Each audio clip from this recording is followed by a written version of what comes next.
Hey guys, it's Sarah. Have you read this book? Stop Doing That Shit. So it's from the author Gary John Bishop, same person who wrote Unfuck Yourself, which I talked about in another video. So this is about ending self sabotage and mending our life back. So stop doing that shit with me together. Um, and let's let the self discovery fun begin. So, we create our experience of life through our self talk, and then we act accordingly. So, what does that self talk sound like, and how does it really affect us? So, the main basis and my takeaways from this book are what my subconscious has been telling me my whole life and how I self sabotage.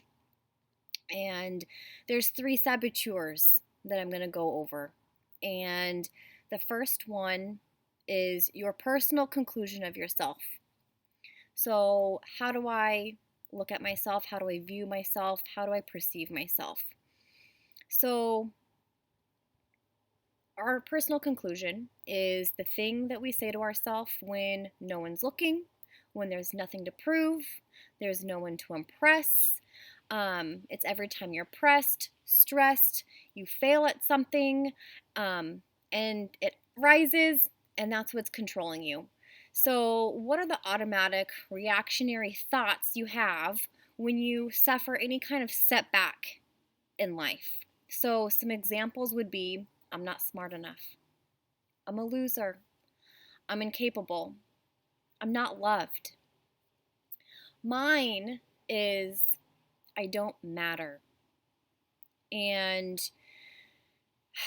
that's a problematic statement of my personal conclusion, right? You can probably assume and or guess all the ways that that could get in my way on how I self-sabotage. So the ways I do self-sabotage would be showing up late to work or an event.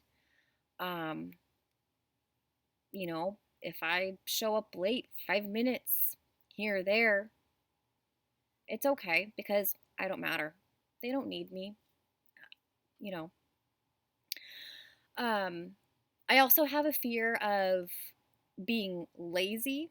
I like being lazy. I'm lazy by nature. My dad is the same way, so I get it from him. But I think that I correlate laziness being not successful. And so when I try to overcome that, and if I do become successful, maybe I'll actually matter. Isn't that interesting? So in my mind, I don't matter. But if I get successful, then I'll matter. And it's super interesting when I have that thought. So, um, another kind of thing that gets in my way is everything's my fault, and I'm to blame for everything that goes wrong. Um, so, those are kind of some of my personal conclusions on how I self sabotage. So, the next one is people. So, what is our conclusion of people? People in general. So, what is your criticism or grievance with other people? How do they rub you the wrong way? How do you label people? So, examples of this would be people are stupid, people are untrustworthy, people are selfish, people are cruel, people are manipulative. Mine is people don't care. So, ways I would self sabotage would be not asking for help. Why would I ask for help? Because in my mind, people don't care. You know, um, I have a big problem with not listening, with being present. Because if I actually listen and be present, then they'll think I care, or I'll think they care. So kind of you can see how it gets in the way. Um, you know, I think it goes down to, not thinking before speaking. So if I say or do something that hurts somebody's feelings, not thinking about how that's going to hurt them, because in my mind, people don't care, so I can do or say whatever I want to them. Um, and the thing is, too, as I think about this, when people do show that they care, part of me doesn't believe them. Part of me doesn't trust that they really care. Like, what do they want? Why do they care about me? And it takes time for me to trust people.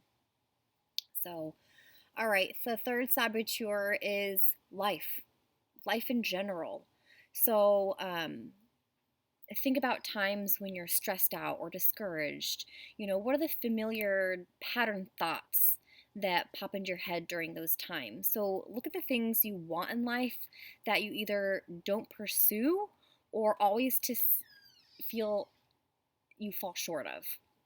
So get in touch with your innermost fears and concerns, and what is life to you really? So examples would be: life is confusing, life is dangerous, life is too much, life is pointless. Mine is: life is unfair. So when I think of having an unfair life, why me, why me, why me? And it comes down to, I self sabotage by creating limiting beliefs, letting fears and excuses hold me back, um, because at the end, life is unfair.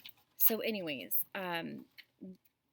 going through his exercises and figuring out those self sabotaging ways, the three saboteurs, has kind of opened up some awareness to me. Because once we have this awareness on how we self sabotage, we're going to start to recognizing it more and more when we go through these situations.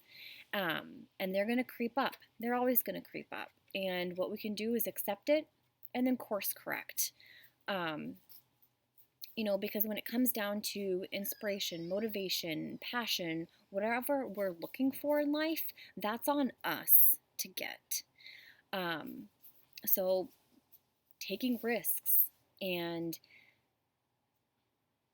getting what we want, we can't free ourselves with conditions. Acceptance is the gateway to real change. So, life is right in front of our face. Let's live in the present moment, stop worrying about the past and the future, and dare yourself to jump. So, if you haven't read this book, I highly recommend it. I had the pleasure to meet Gary John Bishop in real life at the Pacific Northwest Operations Retreat that's held every year, hosted by Margaret Smith. That was in April 2019.